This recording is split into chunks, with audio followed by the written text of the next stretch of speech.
नमस्कार, मैं हूं शिखरदीप और आप देख रहे हैं न्यूज इंडिया 24। एकलव्य आदर्श आवासीय छात्रावास झिरनिया में कक्षा 6 से 12वीं कक्षा में अध्ययनरत करीब 180 विद्यार्थी अचानक परिसर की दीवार फांदकर पैदल ही खरगोन कलेक्टर से मिलने अपनी समस्या बताने निकल पड़े। प्रशासनिक अधिकारियों को जैसे ही इस घटना की जानकारी लगते ही आनंद फानन में विद्यार्थियों को समझाने पहुंचे, लेकिन विद्यार्थी कलेक्टर कर्मवीर शर्मा से ही अपनी समस्याओं को बताने की जिद पर अड़े रहे। आखिरकार कलेक्टर कर्मवीर शर्मा एसपी धर्मराज मीणा जनसुनवाई को छोड़ विद्यार्थियों को समझाने पहुंचे। करीब 15 किलोमीटर सफल कर चुके विद्यार्थियों से मिलकर जंगल में ही जमीन पर बैठकर बच्चों की समस्याएं सुनी तथा छात्रावास में चलकर तत्काल समाधान का आश्वासन दिया।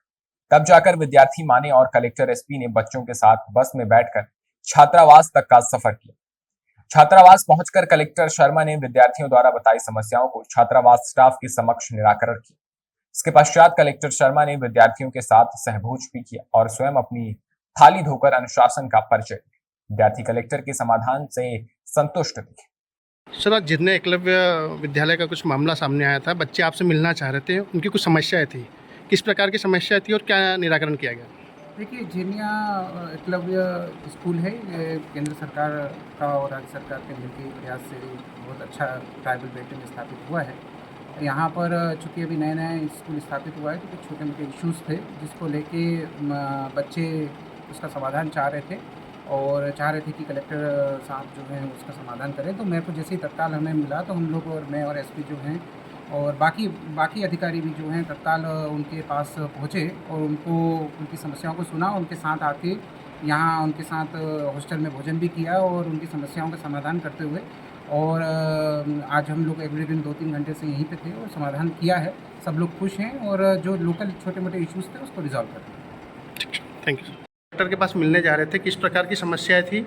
हम टोटल 180 बच्चे हैं 12th तक, ये 6 से 12th तक। और हमारी समस्या थी खाने की और स्कूल में ड्रेस नहीं मिल रही थी, स्कॉलरशिप नहीं डल रही थी। प्रिंसिपल को भी कई बार बोले, हम अगले साल से बोल रहे थे मेनू अनुसार हमको कुछ अभी तक खाना नहीं मिला और जो किराना सामान आता वो भी सही से नहीं मिल रहा हमको 13 साल में। इसलिए हमको आज ये कदम उठाना पड़ा और हमको कलेक्टर के पास जाना पड़ा। आज आप कलेक्टर से भी मिले हैं, चर्चा हुई है, कलेक्टर ने किस प्रकार का आपको आश्वासन दिया है?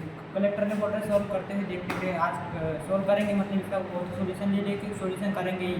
अच्छा, कलेक्टर ने जो आश्वासन दिया आप उससे संतुष्ट हैं? क्या आपको लगता है कि कलेक्टर साहब आपकी बात को, जो आपकी समस्या उनको समाधान कर देंगे? यस, लगता है। तुमने क्या मांग रखी थी? हमने तो ये मांग रखी थी कि हमारी समस्या सॉल्व कर दें। आज आपके विद्यालय के कुछ बच्चे कलेक्टर से मिलने जा रहे थे, कुछ लोकल इश्यूज थे, उसको लेके कलेक्टर से मिलना चाहते थे और कुछ आप पर एलिगेशंस लगाए हैं। किस प्रकार की कुछ समस्या बच्चों को आ रही है? सर, दरअसल समस्या नहीं, थोड़ा सा कम्युनिकेशन गैप हो गया है बस, और कुछ नहीं है। बाकी बच्चों से बात होती रहती है। अभी हम लोगों को 15-20 दिन हुए हैं आए हुए, ज्वाइन किए हुए। तो जितना हम कर सकते थे उससे डबल ट्रिपल स्पीड से मेरे टीचर्स और मैं लगी हुई हूँ। हाँ, अगर बच्चों को कोई प्रॉब्लम आई है जैसे खाने को लेकर या कोई भी चीज़ें हैं तो उसको सॉर्ट आउट किया जाएगा। एसी सर हैं हमारे गाइडेंस के लिए, कलेक्टर सर ने अच्छे कंस्ट्रक्टिव आइडियाज़ दिए हैं तो उसको हम बिल्कुल इम्प्लीमेंट करेंगे, कर भी रहे हैं हम। तो पूरी कोशिश ये रहेगी कि बच्चों के लिए आए हैं और बच्चों को जो थोड़ी सी गलतफहमी, मैं से वर्ड कहूँगी, चाहे वो बच्चों के अंदर खुद से आई या कहीं से भी की गई, तो वो मेरा पहला अब यही टारगेट है कि मैं बच्चों की इस गलतफहमी को किसी भी तरह उन्हें दूर कर दूँ। ठीक है, बच्चों के लिए आए हैं, बच्चों का पैसा है, बच्चों का ही सारा सामान है, बच्चों को ही हम पढ़ाने के लिए आए हैं। इतनी दूर से हमें भेजा है सरकार ने। 20 दिन ही हुए हैं केवल, आप समझ सकते हैं इस बात को कि केवल 20 दिन में ही मैंने बहुत कोशिश की कि अच्छी से अच्छी चीज़ें बच्चों के लिए प्रोवाइड करूँ।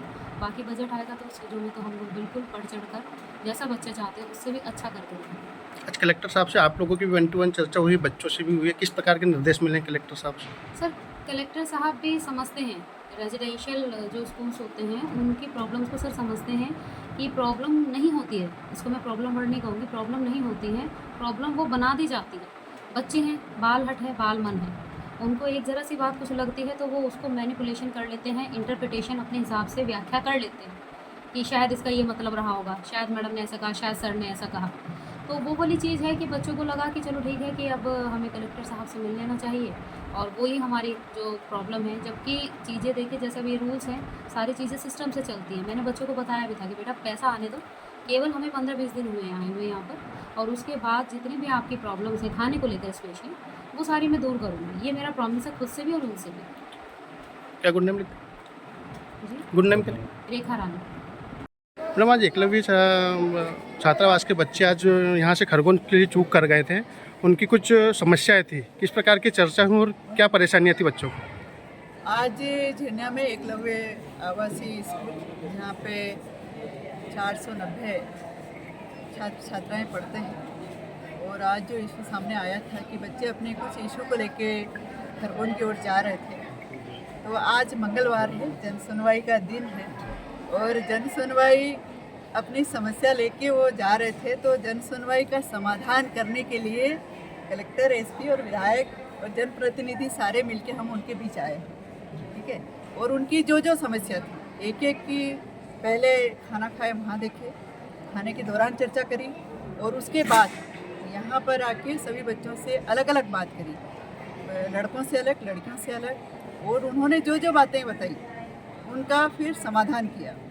समाधान करने के बाद अब स्टाफ से भी बात कर रहे हैं, क्योंकि सारी व्यवस्थाओं की जवाबदारी उनकी है, उनसे भी बात किया। अभी मैंने, क्योंकि मुझे एक कार्यक्रम में और जाना है, तो उनको भी हिदायतें दी, निर्देश दिए कि ये निमाड़ है, निमाड़ का आदिवासी बेल्ट है, यहाँ के सहज और सरल स्वभाव के विद्यार्थी हैं, तो सहज और सरल स्वभाव से ही उनको पढ़ाया जा सकता है। पढ़ाने की जो गतिविधियाँ हैं, पढ़ाने का जो तरीका है, वो निमाड़ की मीठी बोली के हिसाब से उनको पढ़ाना पड़ेगा। ये मैंने विशेष तौर से उनको हिदायत दी है। और जहाँ तक इशू की बात है, खाने का बोला उन्होंने कि खाना ठीक से नहीं बनता है, तो वो बाकायदा कहा कि इसमें कल से ही सुधार होना चाहिए, बल्कि आज से हो गया है, पर कल भी या लगातार उनको खाना अच्छे से मिले। एक उनकी टंकी की सफाई, उसकी भी तुरंत तहसीलदार को भेज के दिखाया, और उसकी भी हो रही है। रहने का इशू है, तो सामने वाला जो हॉस्टल है जहाँ पे कमरे भी तैयार हो गए हैं, 2 हफ्ते में वहाँ आधे बच्चों को शिफ्ट करेंगे, वो रहने का इशू ख़त्म होगा। और इस तरह से बालिकाओं ने भी अपने स्वास्थ्य के बारे में भी बताया, छोटी छोटी जो भी दिक्कतें हैं वो सारी बताई, और सबका हल होगा।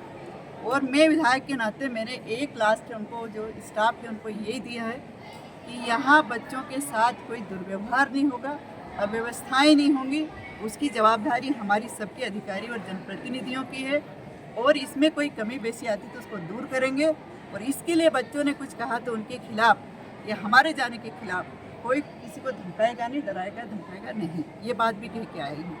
तो निश्चित ही आज मंगलवार के दिन हेडिंग ये होनी चाहिए आपकी ओर से भी कि जन सुनवाई के लिए कलेक्टर, एसपी और विधायक, और हमारी जनपद अध्यक्ष, पूर्व विधायक हमारे धीर सिंह भाई, और सारे जिला पंचायत के सदस्य भी किधर पीछे खड़े हैं, वो भी जिंदर भाई, सभी मिलके हम लोग उनके बीच आए हैं, उनकी समस्याओं का समाधान किया है। क्या लगता है मैडम, इस प्रकार से संवाद बच्चों से बार बार होते रहना चाहिए ताकि उनकी समस्याएं सामने आ सके? संवाद की कमी ये वास्तव में देखने को आज मिली है, ठीक है। संवाद मतलब हर हफ्ते में बीओ की यहाँ पे बाकायदा आके उन्होंने देखना चाहिए, एसी को देखना चाहिए, कलेक्टर को भी देखना चाहिए, जनपद अध्यक्ष और विधायक को भी देखना चाहिए, और हमारे जितने भी पत्रकार बंधु हैं वो भी आते रहें, देखें, तो ये हम सबकी जागरूकता से सारी अव्यवस्थाएं खत्म होती हैं। संवाद विहीन होने की वजह से ये स्थिति निर्मित हुई है। एकलव्य विद्यालय जब से शुरू हुआ है तब से किन्हीं मुद्दों को लेकर के हमेशा विवाद की स्थिति बनती है, प्रशासन को हस्तक्षेप करना पड़ता है। उसके बाद के जो प्रयास होना चाहिए उसमें कोई सुधार नहीं होता। ये आपकी जो बात है वही है कि विवाद की स्थिति उत्पन्न होती है, उसी की तारतम्य में हम लोग सब आए हैं, निदान भी करेंगे, और नहीं हुआ तो उसके बाद का भी हल है। मैडम जी, बच्चों को पूछा था कि आप भोजन के लिए, तो वो पोहे बड़े अभी के लिए बस इतना ही। ऐसी ही तमाम खबरों के लिए बने रहे हमारे साथ और देखते रहे न्यूज़ इंडिया 24।